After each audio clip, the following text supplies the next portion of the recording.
그래서 그 유저 프로파일에는 여러 가지 종류가 있을 수 있는데 뭐 데모그래픽이나 인포메이션, 나이, 성별, 뭐 주소 같은 어떤 데모그래픽이나 인포메이션이 있을 수도 있고 유저 프로파일엔 그리고 뭐 인터레스트, 프리퍼런스, 뭐 구매 이력, 뭐 또는 레이팅스 뭐 이런 게 이제 유저 프로파일이 될 수가 있어요. 이 외에도 뭐 어떤 그 유저의 어떤 라이프 로그 예, 이런 게 될 수 있고 그 밑으로 갈수록 좀 더 이제 컴플렉스해요. 그래서 머신러닝이나 딥러닝 같은 걸 이용해서 이 컴플렉스한 걸 잘 이제 분석해서 머신러닝 딥러닝 이용해서 이 컴플렉스한 패턴을 잘 추출해야 돼요. 이 컴플렉스한 데이터를 통해서 의미 있는 인포메이션을 이끌어내야 돼요. 예, 이끌어내야 돼요.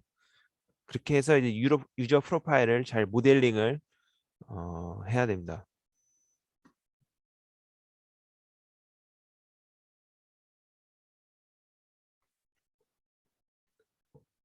좀 더 구체적으로 유저나 컨텐츠에 대한 이 프로파일, 다시 말해서 레프레젠테이션을 어떻게 이제 컨스트럭트 할 수 있을지. 예. 그러니까 우리가 이제 컨텐츠가 있으면 아이템 컨텐츠가 있으면 그거에 대한 어떤 레프레젠테이션을 학습을 하고 싶어 하는 거예요. 예. 뭐 그래서 뭐 아이템이 있으면은 그거에 대한 어떤 피처들로 이제 레프레젠트 할 수가 있겠죠. 예. 그 피처들도 그 대표적으로 이제 뭐 그 컨텐츠에 대한 아이템 컨텐츠에 대한 어트리뷰트나 뭐 그 아이템을 잘 설명하는 키워드가 될 수도 있고 그 태그가 될 수도 있어요. 예. 그래서 이런 것들이 이제 쭉쭉 나열돼 있어서 이제 벡터로 그래서 피처 벡터로 아이템이 레프레젠트가 될 수가 있어요. 어, 그리고 뭐 또 다른 방식으로 이 아이템 컨텐츠를 레프레젠트하는 또 다른 방법으로는 그 아이템 디스크립션에 대해서 거기 이제 키워드 벡터들만 좀 추출해서 그거 이제 빈도수를 체크해서 아이템을 이 티, 이 빈도수를 체크한 건데요. 키워드 벡터의 빈도수를 체크한 거. 그래서 이 TF-IDF라는 걸 이용해서 아이템을 그 레프레젠트 할 수 있어요. 그런 다음에 이 아이템들끼리 레프레젠트 된 아이템들끼리 이제 비교를 할 수가 있죠. 이게 단순히 이제 이 TF-IDF 벡터로 어, 그 아이템이 각각 이제 TF-IDF 벡터로 변환이 됐기 때문에 그 아이템들 간의 유사성을 이 TF-IDF 벡터로 그 어, 유사성을 이제 파악할 수가 있겠죠. 예. 그러니까 이 아이템이 TF-IDF로 변환이 됐으니까 벡터로 변환됐으니까 요거끼리 이제 그 비교를 하면 되죠. 좀 더 쉽게 말해서 아이템 1이 있고 2가 있으면은 요게 이제 TF-IDF 벡터화 시켜요. 어떤 레프레젠트 된 이제 아이템이 있을 거고 마찬가지로 2가 있을 거예요. 그리고 요 TF-IDF라는 건 뭐냐면은 자세하게 설명드리진 않지만 이 아이템에 대한 어떤 디스크립션이 있으면은 여기서 뭐 키워드 뭐 이거는 뭐 무겁다, 무거움, 뭐 검정색 등등 어떤 키워드가 있을 거 아니에요. 그래서 이런 키워드가 이 디스크립션에 그 몇 번 얼마나 자주 등장했는지 그래서 이 아이템 원이 뭐 세 번 무겁다라는 단어가 세 번 등장했다. 그럼 세 번, 검정 0번, 뭐 나머지 1, 뭐 5 이런 식으로. 투도 아이템 2도 마찬가지로 TF-IDF 벡터 하면은 요게 뭐 3, 뭐 1, 7, 뭐 3 이랬다고 쳐요. 그러면은 어 뭐 이 벡터와 이 벡터 간의 어떤 이제 유사성을 따져보면은 어, 이 피처 벡터가 높은 유사성을 가질수록 이 아이템 1과 2는 이제 또 이제 역으로 높, 그 비슷한 피처들을 갖고 있다고 이제 파악할 수가 있겠죠.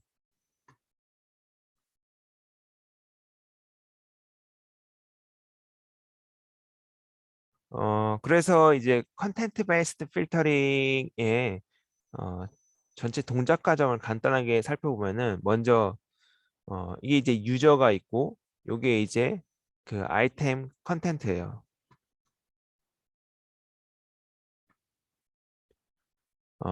뭐 이거 가령 예를 들어서 뭐가 있냐면 뭐 아이템에 대한 디스크립션이 있을 수 있겠죠.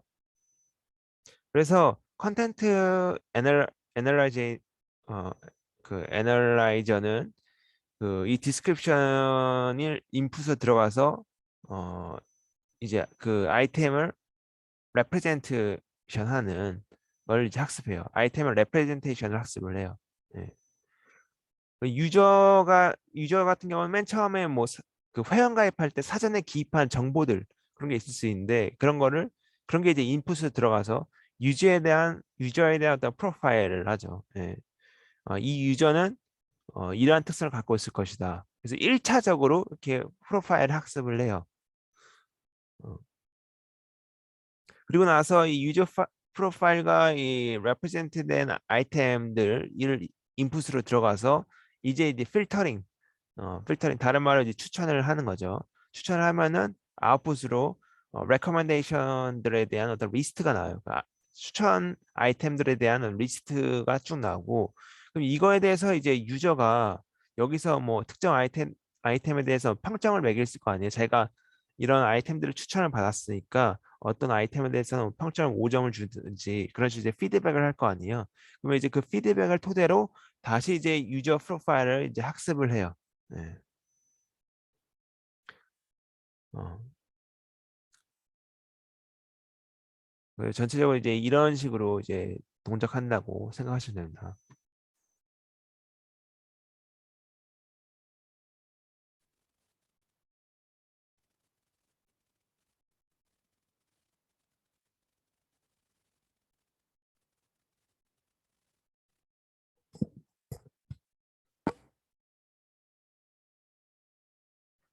그래서 이제 컨텐트 베스트 필터링 같은 경우는 이제 뭐 레커멘데이션은 그 아이템들의 컨텐트인 뭐 아이템 디스크립션 같은 것들 이용을 해서 어, 그걸로 이제 추천이 이루어진다고 생각하시면 됩니다. 어떤 다른 유저의 오피니언이 중요한 게 아니라 그 아이템 자체의 컨텐트가 중요하다. 그리고 중요 특징으로는 이제 머신러닝 알고리즘을 사용해서 유저의 어떤 프로파일을 이제 이끌어낼 수도 있고, 혹은 뭐 컨텐트의 그 디스크립션을 이용해서 컨텐트에 대한 어떤 레프레젠테이션도 머신러닝 알고리즘을 이용해서 학습할 수가 있습니다. 어, 그 장단점을 살펴보기 전에 그 다음에 먼저 콜라보레이티브 베이스드 필터링은 간단하게만 이제 설명을 드리면 이미 앞에서 한번 봤기 때문에 여기서 그냥 어, 일단 리마인드라고 해야 되나? 아무튼 잠깐만 보겠습니다. 여기는 이제 뭐 컨텐트 자체에 의존하는 게 아니라 이 컨텐츠 자체에 의존한 게 이제 좀 어떤 배드 인디케이터가 될 수가 있다. 그래서 콜라보레이티브 필터링 같은 경우는 그 피어의 의견이 중요하다. 피어의 오피니언. 그걸 통해서 이제 퀄리티를 판단한다. 컨텐트 베이스 시스템과 다른 점은 이제 콜라보레이티브 필터링 같은 경우는 아이템들을 추천하는데 매우 다양한 컨텐츠를 이제 추천할 수 있다는 점. 이거 컨텐트 베이스 필터링의 단점은 이게 왜 배드 인디케이터가 될 수 있냐면 아이템 컨텐츠를 기반으로 계속 추천을 하다 보니까 그거 외에 다른 컨텐츠를 짓는 아이템은 추천할 수가 없어요. 그래서 약간 좀 그 고인물이라고 해야 되나? 그러니까 좀 어떤 그 그러니까 좀 유니크한 취향까지는 아니어도 좀 뭐라 지 그러니까 한마디로 계속 비슷한 컨텐츠를 지닌 아이템만 추천받는 게 컨텐트 베이스드 필터링이에요. 근데 이거는 그와 다르게 좀 다른 컨텐츠를 지닌 아이템도 추천받을 수 있다는 거. 왜냐면은 어, 뭐 다른 유저 나랑 약간 취향이 비슷한 유저지만 그 유저가 다른 컨텐츠를 갖는 아이템을 그 좋은 레이팅을 부여할 수도 있잖아요. 그러다 보면 이제 추천할 수 있는 거고. 예. 그래서 좀 더 이제 그 비유를 하면은 이 피어들 통해서 어떤 우물안 개구리를 벗어날 수 있는, 아까 고인물이라고 그 말씀드렸지만, 그러니까 좀 그 우물안 개구리를 이제 벗어날 수 있다는 거. 예. 이게 왜 배드 인디케이터냐면은 우물안 개구리 문제인데, 근데 이건 이제 벗어날 수 있다는 거. 그래서 목표는 이제 유저들을 식별하는 건데, 어떤 유저냐면 나와 비슷한 취향을 갖고 있는 유저. 예. 그래서 이 콜라보레이티브 베이스 필터링에도 두 가지 방식이 나뉘는데, 첫 번째로는 네이버후드 베이스드 메서드랑 모델 베이스드 메서드, 이렇게 두 개로 나뉘어요. 근데 요거에 대해서는 지금 개요니까 인트로덕션, 추천 시스템에 대한 인트로덕션이라서 요거는 다루지 않을 거예요. 예, 그래서 이런 게 있다 하시면 될 것 같습니다. 나중에 이거는 추가로 찍도록 하겠습니다.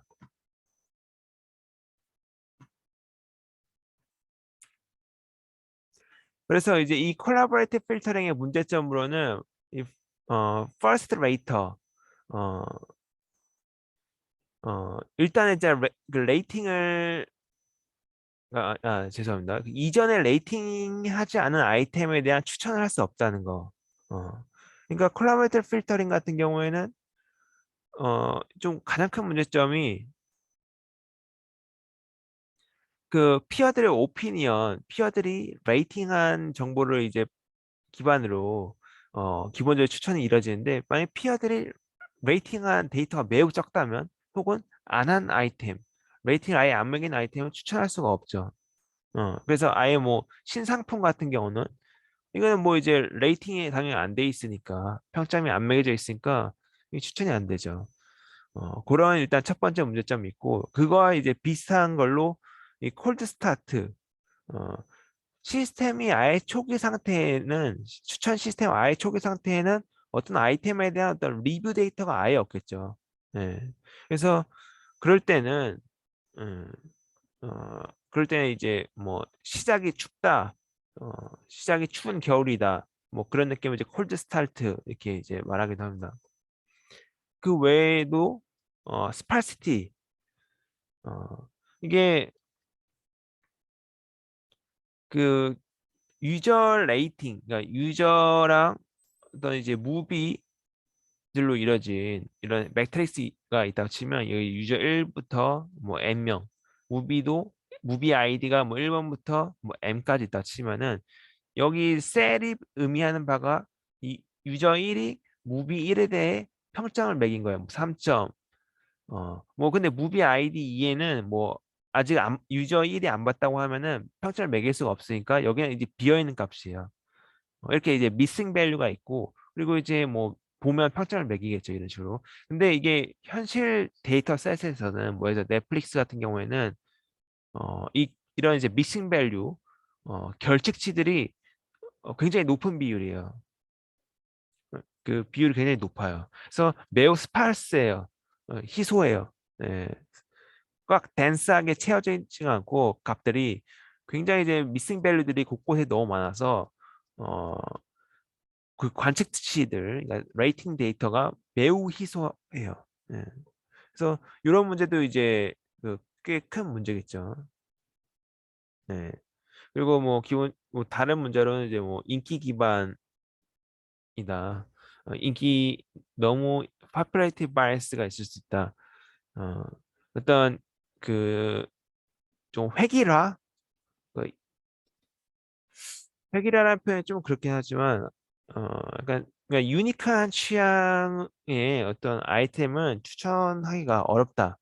왜냐하면 피어들의 오피니언에 영향을 받다 보니까. 예. 그래서 이런 이제 문제점이 있습니다.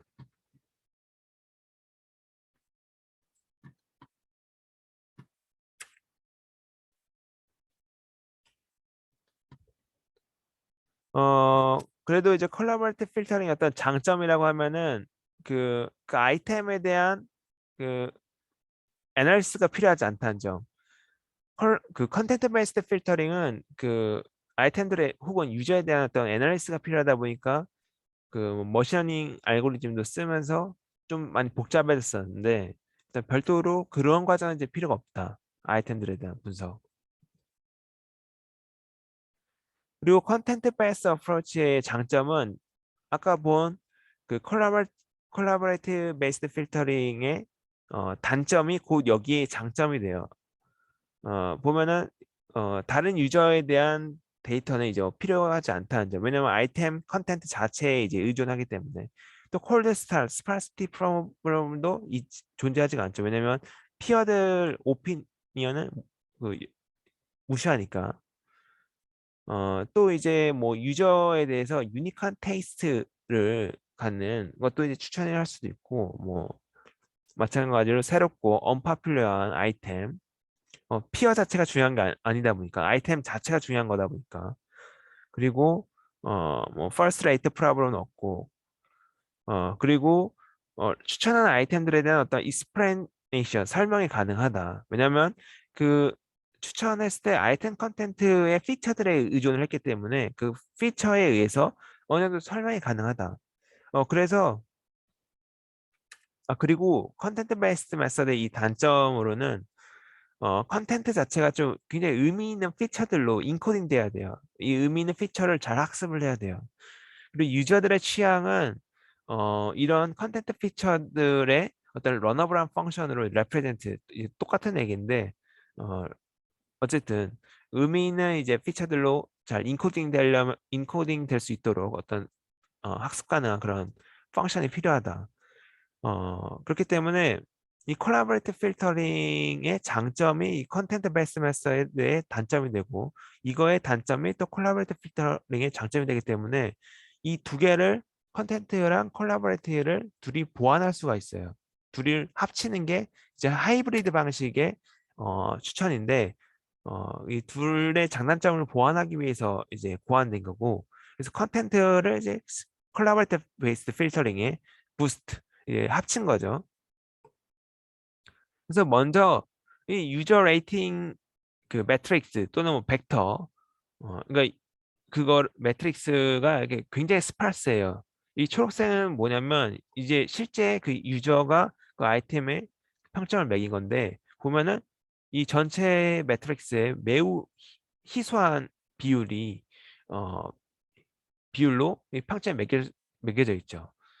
여기 이제 흰 색깔은 다 이제 unrated 아이템인데, 근데 요거를 컨텐트 베이스드 프레딕터로 그러니까 아이템 컨텐트 자체 그 정보를 이용해서 또 플러스 유저가 여기 평점을 매긴 걸 토대로 그러니까 유저 프로파일까지도 이제 고려를 해서 프레딕션을 하면은 요 흰 색깔들이 프레딕션 하는 거예요. 결측치들을 어, 어떤 예측 평점 예측 값으로 다 메꾸는 거예요. 그리고 이 상태에서 그 콜라보레이티브 베이스드 필터링을 적용하면 되겠죠. 물론 전제는 이 예측치가 높은 정확도여야 된다. 그래서 이 유저 레이팅 매트릭스에다가 컨텐트 베이스드 프리딕터를 이용해서 슈도 가상의 어떤 유저 레이팅 매트릭스를 이제 만들어내고 여기에 이제 콜라보레이티브 베이스드 필터링을 수행을 하면 돼요. 이러면 서로의 어떤 장단점이 이제 보완이 될 수 있겠죠. 그래서 결론은 레커멘데이션과 퍼스널리제이션은 매우 이제 중요한 어프로치예요. 이 인포메이션 오버로드랑 거에 이제 대처하기 위해서 매우 중요한 어프로치가 이제 레커멘딩과 퍼스널리제이션이고 여기서 머신러닝은 굉장히 이제 중요한 롤을 수행하는데 롤을 수행해요. 예. 또 콜라보레이티브 베이스드 필터링은 이제 뭐 여러 문제를 갖고 있고 또 컨텐트 베이스 메서드 같은 경우도 어, 문제를 안고 있지만 이 콜라보레이티브 베이스 필터링을 문제를 얘가 이제 해결할 수가 있고 얘의 문제는 이 콜라보레이티브 베이스 필터링이 또 해결할 수도 있어요.